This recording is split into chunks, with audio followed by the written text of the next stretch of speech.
All right, now we're joined by Ahmed Ali, who's running for Port Commission Position 3. So go ahead with the 2-minute introduction. Great. Thank you so much for giving me this opportunity to be here today, and I really do appreciate. My name is Ahmed Ali. I am an immigrant. I was born in Somalia, and after the civil war broke out in 1991, we were forced to flee from Somalia to Kenya and the Dadaab refugee camp. So we made it to the Dadaab refugee camp. We stayed there close to 20 years. Apparently, you know, a very difficult place to live with no prospect of hope. And the only hope that I had at that particular time was coming to US and, you know, pursuing the dream that I had for myself, for my family. 2009, I was lucky to make it to the US. The first place I came to live was Kansas City, Missouri, and I was excited when I came. But soon after, I found that it was not easy to make. Actually, you have to work very hard in order to be who you want to be. So I started working. My first job, Tyson Food Company, and as soon as I started working, it was one of the hardest places I ever thought that I would be working. And there was no respect. There was little opportunity for people to express if they have an issue with the company or with the management. And so most of the people who were working at that particular time were all immigrants, like majority were the immigrants. Some from East Africa, some from Asia, some from Mexico. And what I found that there was no opportunity for people to express if they had an issue, and all of a sudden, Yes. We're out of time, but you can pick that up in a later question. Okay. So we have our 4 prepared questions. They're actually right in front of you if you want to look along with us as we read them aloud. These are 2-minute answers. And Elizabeth, will you do number 1? What is your plan to keep the Port of Seattle competitive when other ports offer similar services at lower costs?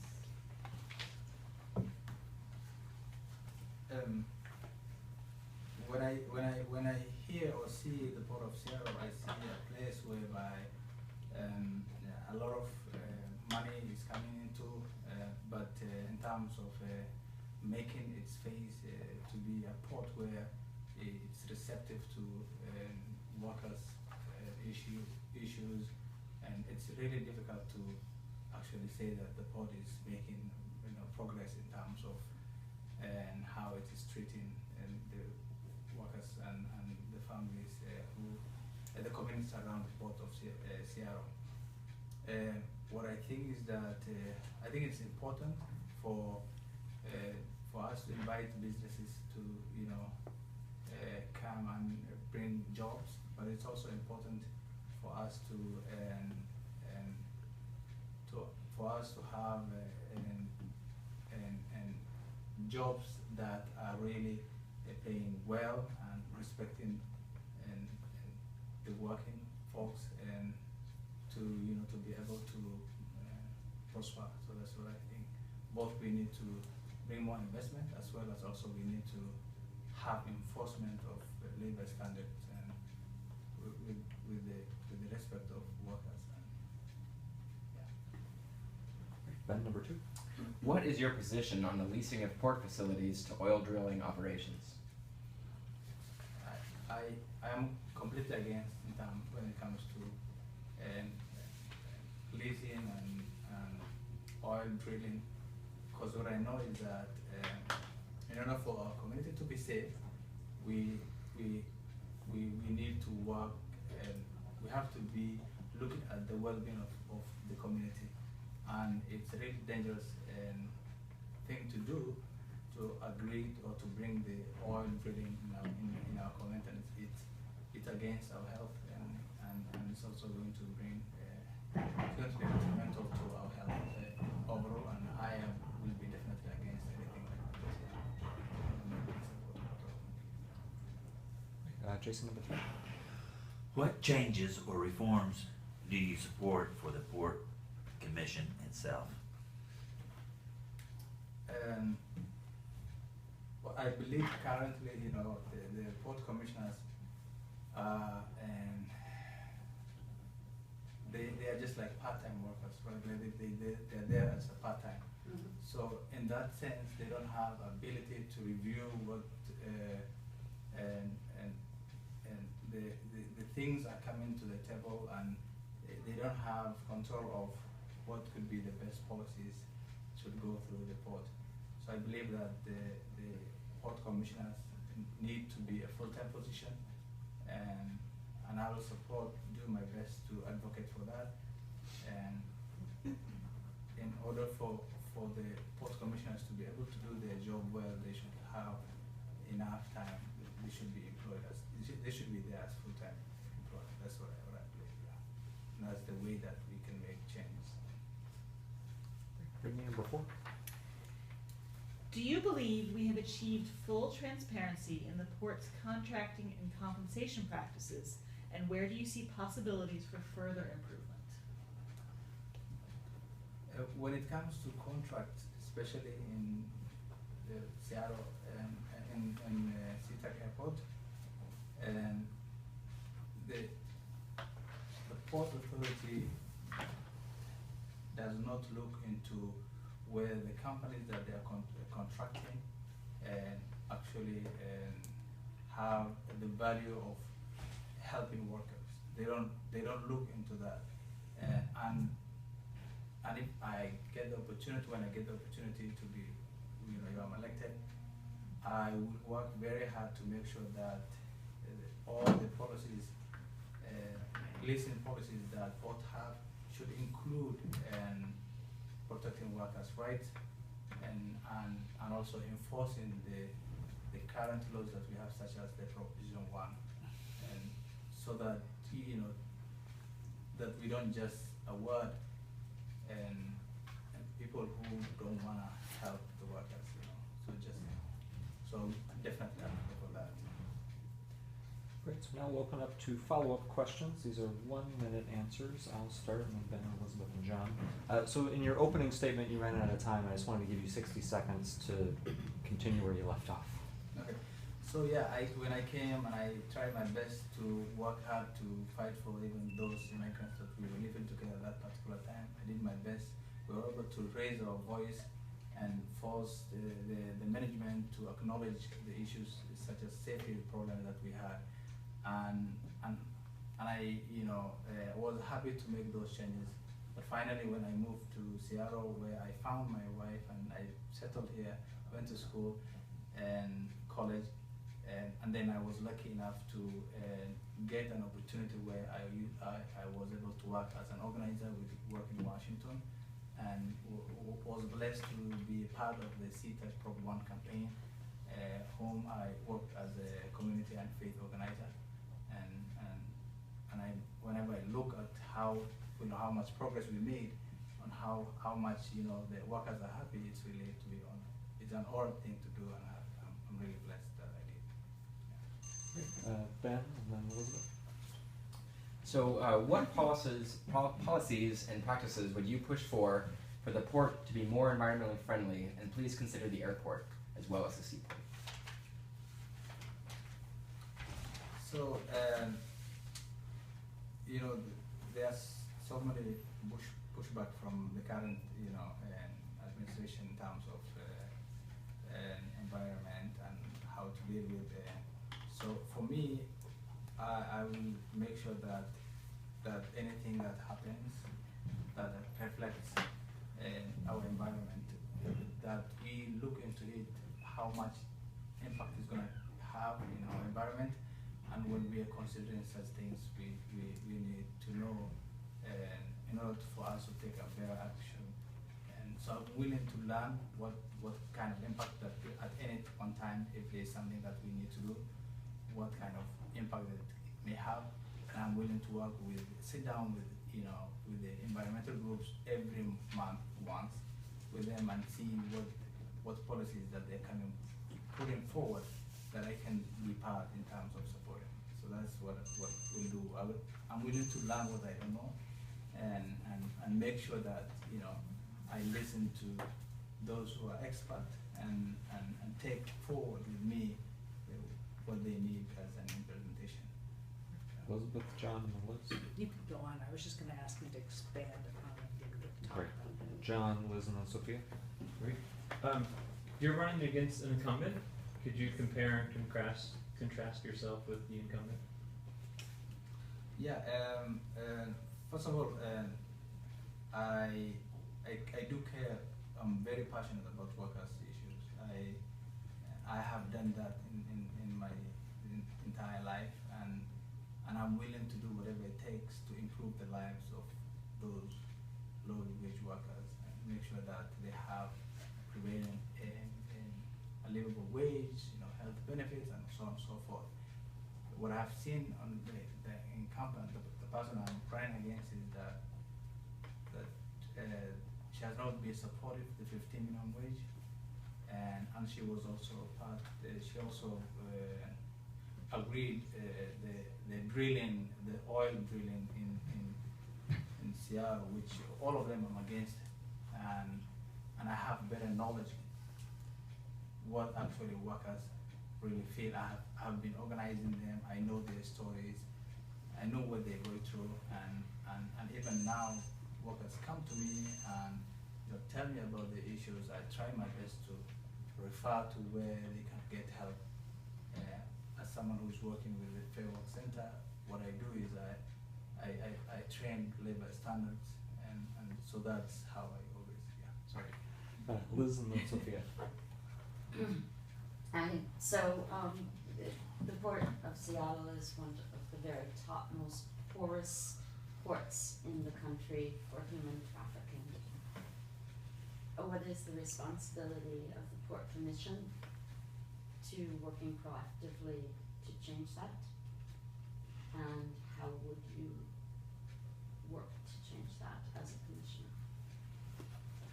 So one thing I know is that human trafficking is really a bad thing, right? So I come from a third world country.